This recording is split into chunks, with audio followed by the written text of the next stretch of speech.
So when you get the message, you've got a strong enough relationship to your intuition and what you're being compelled to do, that the time between getting the instruction and doing it is shorter. Very short time period. And that comes with years of experience though. And so years of not listening? Right. Okay, I want to make sure. Right. I got you. So, when I say experience, like you have to, for one, you have to even know what the voice is. You have to know where it's coming from to just obey it. I don't even know what it is. First starting, I'm not sure that I know what this is. So now I had to go do some research. Now I've done some research. Now I feel a little bit more comfortable about things. And then from that point on, other things will happen that you may not truly understand or be able to make sense out of. For example, you could have a dream about something that's giving you instruction on what to do or how to handle a certain situation, but that don't mean that you trust the dream. Yeah. And that doesn't mean that you know what the dream meant 100%. You could have about 80% comprehension of the dream, but it's like this 20% that you're struggling with. So it just, like I said, that comes with experience, seeking knowledge to bring into that decision-making process, and then being able to move faster because you've done some research on your own. You've done all you could do on your part. Now it's a little easier to heed to divine guidance. It's a little easier to hear a random person on the street tell you something about yourself and just be able to recognize, like, yo, he's right. Like, I may not have liked the spirit from which it came from. It may have offended me as a man, Yeah. I may have wanted to fight at the time, but I have to acknowledge, like, God spoke to him. He's right. And it's like I said, that takes experience.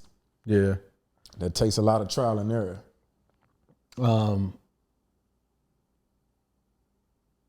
How does that process inform your work? I had a conversation with an artist named Jamia Edwards, and she told me, like, yo, you have to integrate your spiritual practice with your artistic practice. Like right now, you have them separate. And if you combine them, you'd be a lot more successful. I didn't know how to do that at the time. I had no idea how to do that. It took probably 2 years of her planting that seed in my head and then me figuring it out to finally make the transition and to be able to walk in what she was telling me. So that goes back to what we was talking about with the experience. Like sometimes you get an answer or you ask a question, you get the answer, and then you have to get to that space to where you can actually walk in, the answer that you were given. I don't even know how to do this right now. Yeah. So there's some work I'm gonna have to do on my part to get there. I had to do all I could do to figure that out. But once I figured it out, now we can move a lot faster. So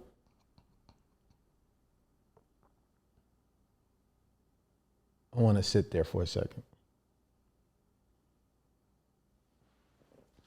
because I think that's important. We're doing things that we don't know how to do, so that we can know how to do them. Right. Right. And it's like you have to go before you know. Yeah. And the not knowing part oftentimes prevents us from wanting to go. Right. Which is where faith comes in. And resilience. All of the things that we've been promised as human beings and children of the Most High. And we lose sight of that sometimes because of that unknown. Right.